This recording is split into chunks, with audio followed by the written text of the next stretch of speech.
back to WagerTalk.com. We're going to shift gears and head to the NFL. I'm joined by Preston, the Sports Cheetah, and Ralph Michaels of Cal Sports.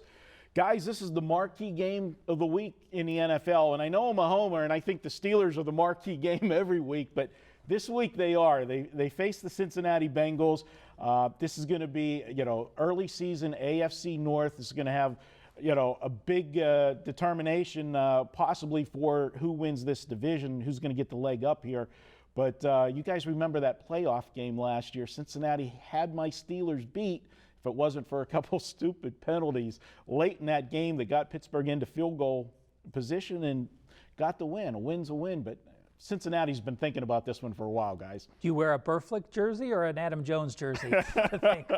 I sent them both Christmas cards. A lot of people, I want to bring up real quick, a lot of people are bringing that up.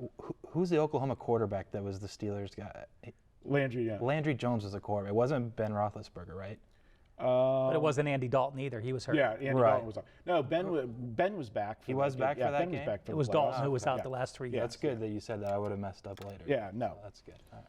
But Dalton was out, and that game was I think it was poor weather in that one, if I remember too. Wasn't there rain in that game? Was. I actually was watching that game with Brian Leonard. We were at Hard Rock on the Strip and having a few beverages before a concert. It's a good win. But guys, Pittsburgh last week coming off the short week.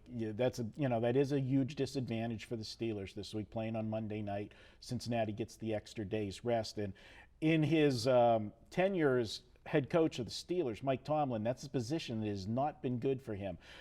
As a home favorite coming off a Monday night game, Steelers under Tomlin just 2-12 against the spread. So I'll go ahead and put it out there. I'm not a homer. I'll put out the negative stat out there first and see if you guys can make me feel better. Well, let me tell you this to start off. Now, Cincinnati is only one of 4 teams this year that starts the season off with back-to-back away games. Last year, there were 5 NFL teams that did that. They went 0-5 ATS. Now, I think the Monday night negates some of that back-to-back for the Bengals. But I also will tell you this, that, besides that stat, a positive stat for Cincinnati is they've been 4-1 as an ATS division road dog the last couple years. 2 reasons.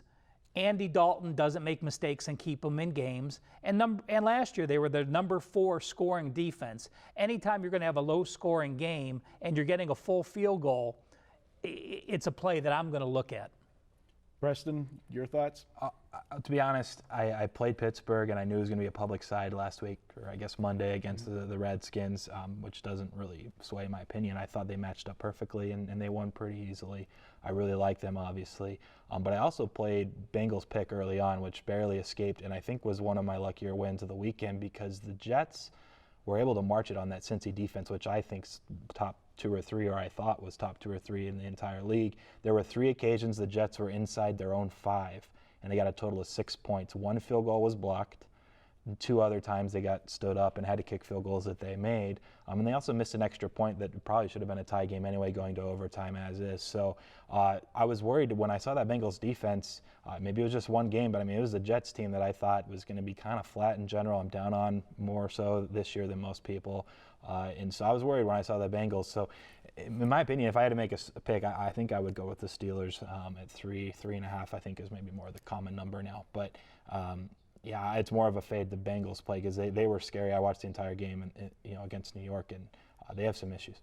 I looked at this one, and what I took away from that Cincinnati Jet game, the alarming stat for me was that Cincinnati rushed 19 times for only 57 yards. If they could only get 57 yards against the Jets, the Steelers, that's the one thing the Steelers defense has always been good against, is stopping the run.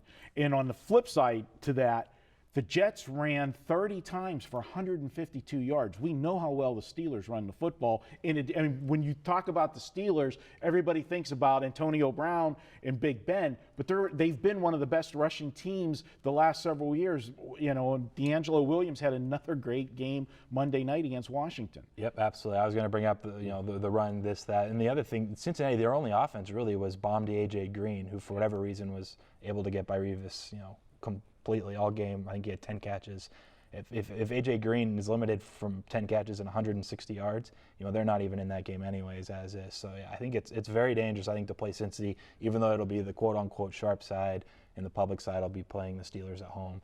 I think the Pittsburgh Steelers get the win.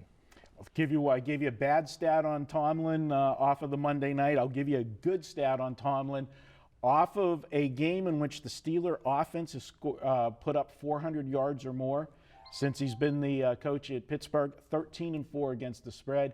Ralph, if we put the gun to your head, who do you like here? Again, it's a game that I would lean with Cincy. I actually am looking at the under more. I think it'll be one of those games that you look at how the teams moved in last week. You get into that AFC North division game, the concept changes. Yeah. I think a lower scoring game. So if I had to look at a side, I would take the points, but I'm going to look at the under.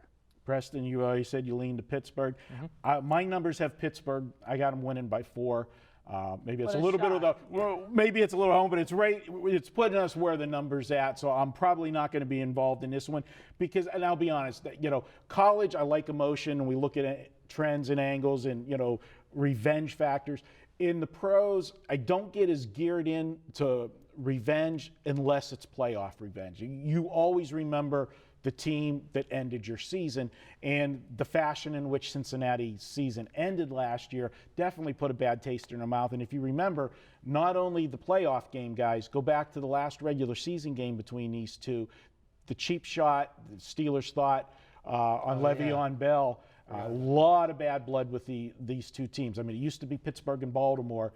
Yeah. It's quickly becoming Pittsburgh and Cincinnati for the rivalry. And a lot of that chippiness is now that Pittsburgh has won the last 4 or 5 straight up against the Bengals. So they're starting to take that edge where Cincinnati's getting a little desperate. It is going to be a good game to watch. I know where I will be on Sunday.